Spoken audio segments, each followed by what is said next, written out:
Great. I was just thanking you for being an inspiration to me and to so many of us. And from what I understand from you, you've got some of the pioneers of practice and evaluation thinking gathered in the room today. So thank you for letting us have a little bit of time to speak with you about our experience in this work. Using evaluation as a form of navigation, right? How do we find our way to thrive in a very dynamic and democratic world? Humans have an amazing capacity for what we think of as wayfinding, and one of the best examples of that is a Native Hawaiian experience, and not just wayfinding in a physical sense, which of course it's astonishing that 7,000 years ago people could find the most remote landmass on the globe and build an interconnected oceanic culture around Polynesia. Like, the physical act alone is one thing, but the social act of being able to work to build a thriving population across such a vast space, and then to endure the experience of colonialism and cultural displacement and near sort of population collapse, and then to orchestrate what has become known as a Hawaiian Renaissance or Polynesian Renaissance since, is remarkable. That is a kind of social navigation. This graph, for the sort of empiricists and population demographers among you, think about what this graph means after colonial contact, the Native Hawaiian population collapsing, other ethnicities rising, and that ended up turning around in the late 20th century. And it was because stewards of Native Hawaiian culture and Renaissance orchestrated a change in their collective destiny. It demonstrates our capacity for steering the course of change. And I've become enchanted with this question almost my whole career. I ended up writing a monograph years ago about the idea that our well-being and survival depend on this capacity for social navigation. We even had the lead navigator, Nainoa Thompson of the Polynesian Voyant Society, speak to the American Evaluation Association in the year 2000. And he actually gave a commencement address in the middle of COVID last year, and left everybody with just two questions. Can we see a future? And do we believe we can navigate to it? Those are poignant questions when it really comes to looking at the purposes for which our work is done and the values that we're trying to evaluate against. That idea of what is the future we see took on very practical meaning for us at ReThink Health and hundreds of other collaborators who contributed in the early weeks of COVID to what we ended up titling the Thriving Together Springboard. It was a way to describe how can we convert this immense loss into renewal, and do so building on the resilience of people in places across the country and around the world.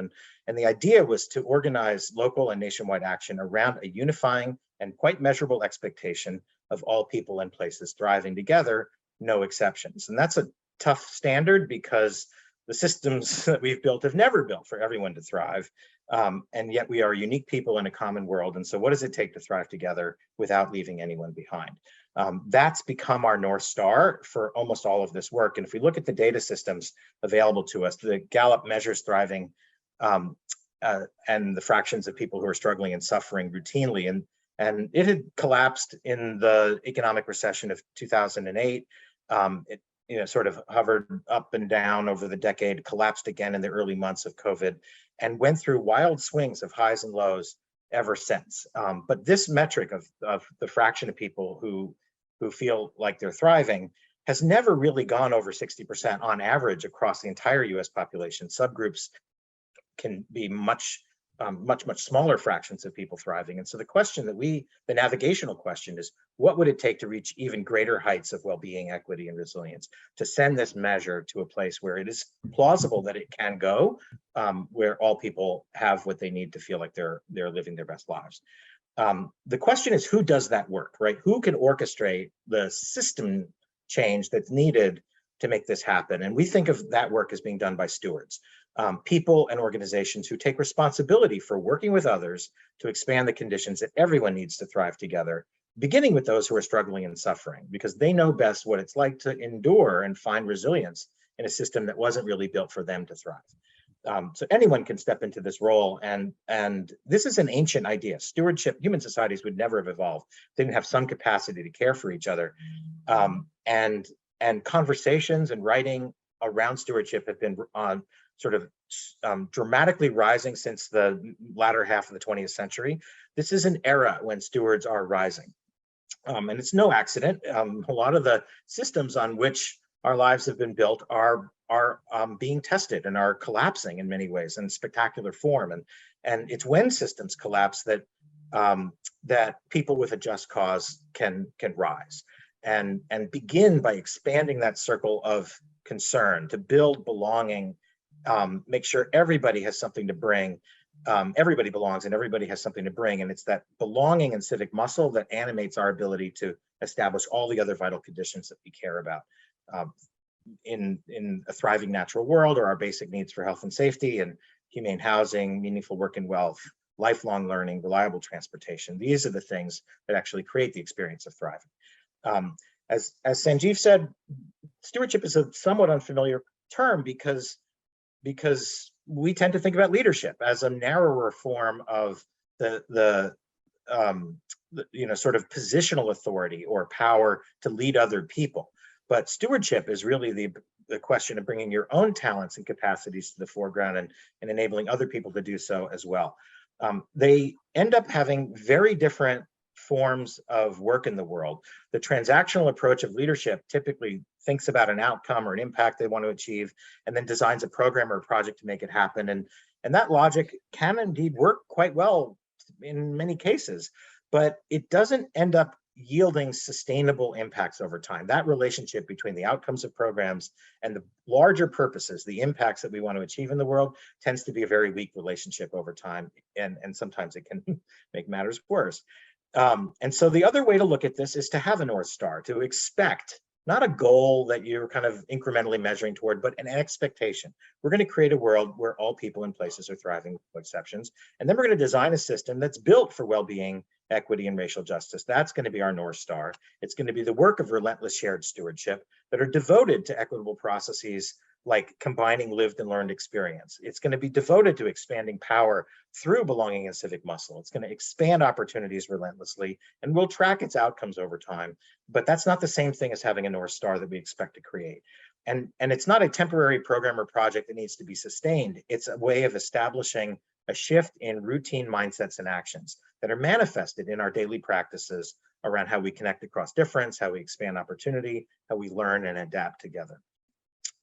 If you're a visual learner, we have a kind of simple map of these characteristics that come together this way. If you're thinking of all people and places thriving, we can measure the fractions of who's thriving, who's struggling and suffering, but recognize that thriving comes from the presence of those vital conditions. And adversity struggling and suffering comes when we have adversity and urgent need that have taken hold. And those things are all traceable to our legacies for living together. How are we relating to each other as unique people in a common world? Some of those legacies inflict trauma and exclusion and drive that adversity. They drive struggling and suffering. But we also have the capacity to relate to each other with dignity and inclusion, to build that sense of belonging and civic muscle. And it's those legacies that we need to build. There's an economic dimension of this as well. If we're expecting there to be large fractions of people struggling and suffering, then we're going to build an adversity economy that's predicated on delivering a bunch of urgent services to people in crisis. We can also create a well-being economy that actually values people's experience of thriving and invests in expanding the vital conditions and the stewardship capabilities that are needed to change it. So that's the work of shared stewardship, to step into this system.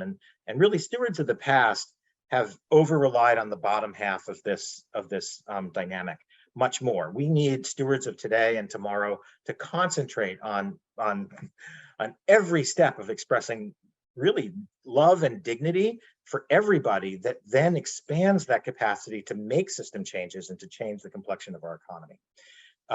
So that from an evaluations perspective, this is not just the logic of, A causes B. This is not the narrow causal relationship between a program and its outcomes. This is also the profound purpose-driven questions of what are we trying to create and what are the conditions that we need to put in place to have it happen. Without vital conditions, it really isn't possible to thrive. And without reckoning with our legacies of justice and injustice, it's not possible to thrive together. And without expanding belonging and civic muscle, we simply can't work across our many differences as shared stewards of the systems that shape our lives. And so that's kind of the evaluation logic. Eleanor Ostrom was one of the founders of ReThink Health. in the years before she won her Nobel Prize, and she observed that most of our social science is kind of concentrated on the theories of the ends. We don't have an adequately specified theory of collective action.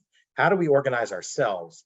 Not because of the state or the market, but because we want to work with each other to retain the residuals of our own efforts together. We actually don't have a well-articulated theory of how that happens, but we think shared stewardship can unify some of the basic means and ends for navigating toward a very different future. It shows how ordinary people can become better stewards of the systems that shape our lives. And I'm going to let Jane take us home here, describing what it is we're learning about the rise of shared stewardship.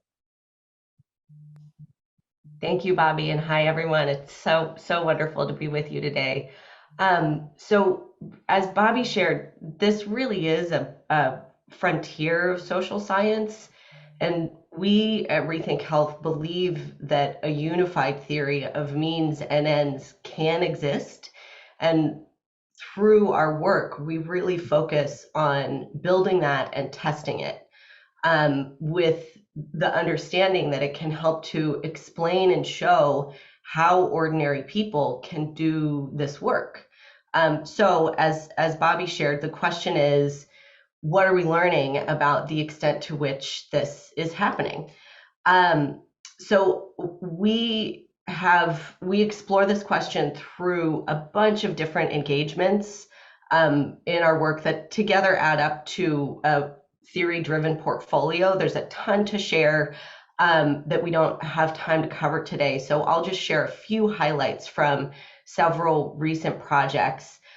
What you see on the screen here is a snapshot from our first ever nationwide survey of stewardship values, priorities, and practices. That's the pulse check. And we'll share a link. I believe that there is a link in the on the website to this. There's an interactive microsite where you can explore a lot of rich findings, but some minimal highlights that we found from the survey. So the study looked across the United States at multiple institution types that were in a position to practice stewardship. So that includes the full range of organization types that are involved in creating healthy, equitable, thriving communities. And we looked at the degree to which they exhibit the characteristics of stewards. We also looked, so related to that, across a large number of stewardship values, priorities, and practices. Stewardship values are equivalent to worldview. So that includes things like beliefs around equity and orientation to system change. The priorities span the full range of vital conditions and urgent services that we need to be safe and healthy and to thrive. Stewards focus on investing and building those vital conditions, which Bobby just shared a little bit about. And the practices, the stewardship practices, really are the means for enacting those values and priorities. And we'll touch more on those in a little bit. And we'll also speak to, we've built some composite measures that look across all of these variables. So a few other highlights. We learned, this first is about system change. We learned that a lot of people in America are striving for major system change, 73%. But on the other hand, only a fraction see system change as their most important goal. So that's both good news and bad news. While a lot of people want system change, they don't necessarily see themselves as routinely working for it as their most important organizational goal, which becomes a pretty big predicament when we think about what it takes to enact system transformation and navigate towards very different futures like Bobby was describing. So our most comprehensive measure of kind of the uptake of stewardship practices is this aggregate measure of stewardship diffusion, and the metric looks across those stewardship values, priorities, and practices, really to tell us the extent to which stewardship is taking hold across the United States. So when we look across all of the folks who participated in the survey, about a third are in the strong category, which means, of course, that 2/3 can build to a stronger stewardship orientation. So there really is quite a bit of room to improve. And here then we can transition to some insights from our field work. So really focused on understanding how we improve, what it takes. In our work, we look and work across the full spectrum of scales that are really necessary for system change to happen. So that includes concurrently thinking about building stewardship orientations across and within individuals, organizations, networks, and partnerships within communities, and the field more broadly in the US and globally. So we recently conducted an action learning synthesis that looked across our entire portfolio to really dig into this question of what it takes and to surface patterns across our field work to explain what that looks like and the significance of that to the people that are building and organizations that are building those practices. And one of the big kind of insights from that action learning study is this formula for strengthening shared stewardship. And in our work, we found that this applies across these scales and in really all contexts. So I'm just going to take a really quick second to narrate this. The S, it begins with the practice. It's powered by the R, by relationships and contexts, and all is in service to strengthening the prospects for thriving together. So the S reflects depth and strength of stewardship practice. Of course, these have to be spelled out. We've done a lot of work to identify these and have categorized them into 3 main buckets: connecting across differences, creating transformative opportunities, and learning and adapting. And there's a lot more, there are more resources that you can dig into about this. And we've built some assessments to help stewards reflect on where they are in their journey. So going back to the formula, having strength and depth of stewardship practice is in some ways, it's very limited, and I would even go to say meaningless, unless that stewardship is oriented towards being in relationship with others. So the strength of relationships becomes really important.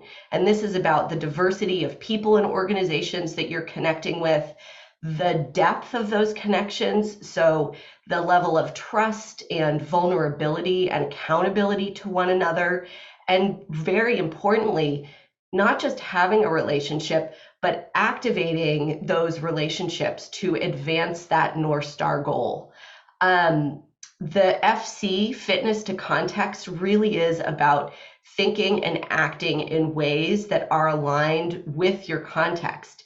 It's about adapting to the shifting dynamics that we know are the reality of the kind of work that we do, really appreciating that there is often no such thing as a best practice that's universally true everywhere.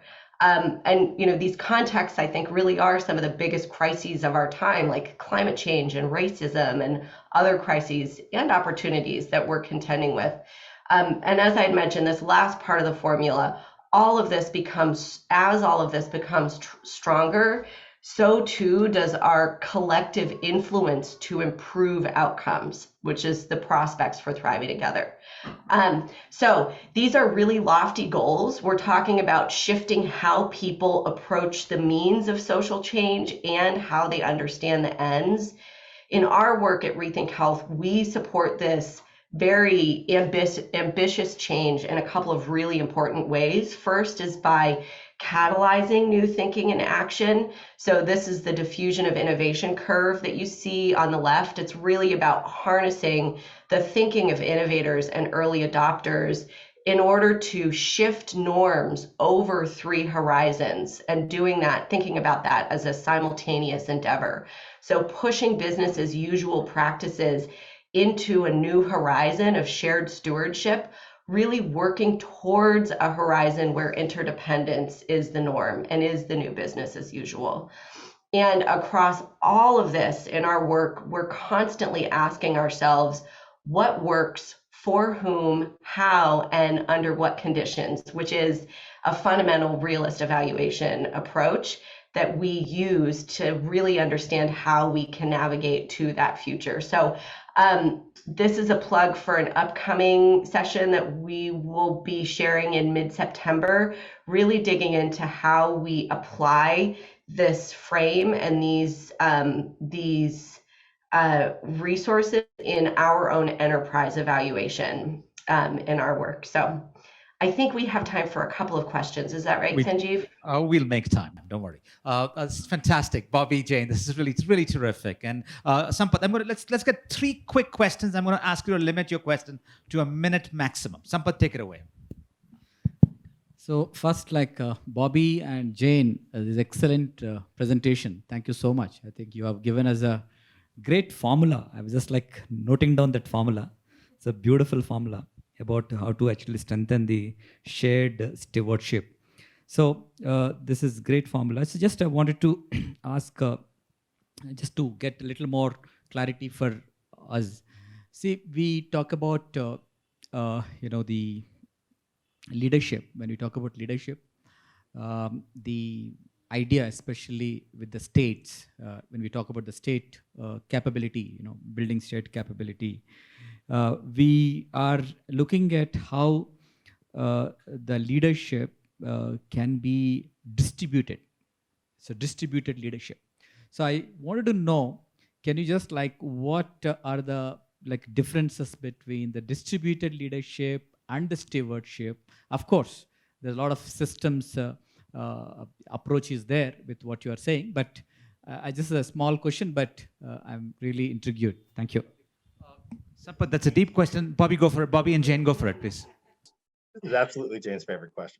Yes, it's an excellent, really astute question, and is really at the center of a lot of our work and exploration around what it takes. And I think the punchline and how I would explain this is that a strong stewardship practice within individuals and across organizations and the residents that these organizations serve is the vehicle for enabling distributed leadership. It's something that we call intentional interdependence, which really is about all of the organizations or actors that are involved in creating healthy, thriving communities, having shared values, having a really good understanding of one another's assets and their unique value add. Something we've observed a lot in our work is even with organizations that work very closely together and leaders that sit on boards together and maybe are friends outside of work because they live in the same community, they often don't necessarily have a really good working understanding of the approaches and the priorities of the fellow organizations that they're working alongside, even though they're working for very similar aims. So the intention of distributed leadership and intentional interdependence, I think, really is about creating system awareness, not with an intention that everyone is doing everything together, but really with the goal of aligning values and actions so that the arrows are kind of pointed in the same direction, and that everyone is able to contribute what they are best positioned to contribute. But really importantly, thinking about investing in ways that are aligned and add up to what really is going to make a meaningful difference in a particular place, which does require a certain level of strategic coordination. So there's a lot more we can talk about this, and we're happy to share other resources if it's useful.